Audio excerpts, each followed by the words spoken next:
Hi, it's Mike DelSignore. I'm outside the Quincy District Court. I wanted to talk about what happens if you're charged with an OUI at a Quincy. Quincy hears of cases from a lot of different surrounding towns.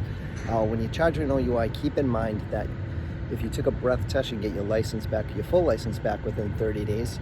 If you refuse the breath test, it's 6 months, but there's a way to get that back. If we can get a trial quickly, which would be probably 3 to 4 months, and you're found not guilty, there's a presumption of reinstatement. So the other way to get your license back quickly if you refuse the breathalyzer is if you admit to the charge, then we can get a hardship license. There's no hardship license, unfortunately, if you're fighting the case. So there's a couple of strategies to get your license back quickly. So feel free to call me and I can go over those with you. Keep in mind that these field sobriety tests that you did, the 9-step walk and turn, the 1-leg stand test, those tests are not reliable indicators of someone under the influence of alcohol.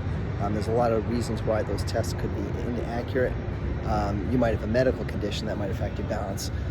It's possible that it was done in poor weather conditions, or you just were nervous. So those tests, they're not scientific tests of whether someone is impaired or not.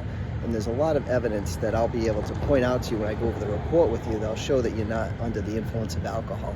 I'll kind of give you a perspective of how the case will play out when the case goes to trial. These are crimes of opinion, and opinions can be inaccurate and unreliable. So you want to make sure that before you resolve the case, you kind of understand the law, you understand the facts, you understand kind of how these trials go.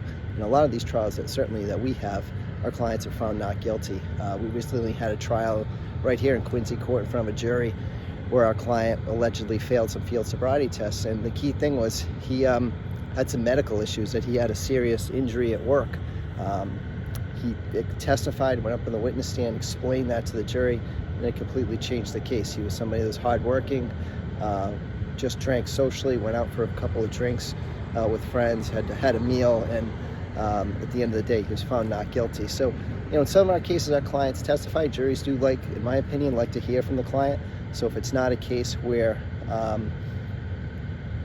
it's just a matter of the officer's opinion is not enough to prove you're under the influence, I'll prepare everyone to testify and allow you to tell your story to the jury or the judge. And sometimes these cases can be bench trials as well.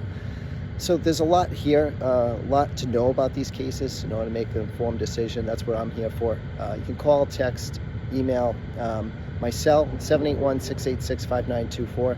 Feel free to contact me anytime. It's never too early, too late, weekends, holidays. I'm here to help you and be glad to talk to you about your case.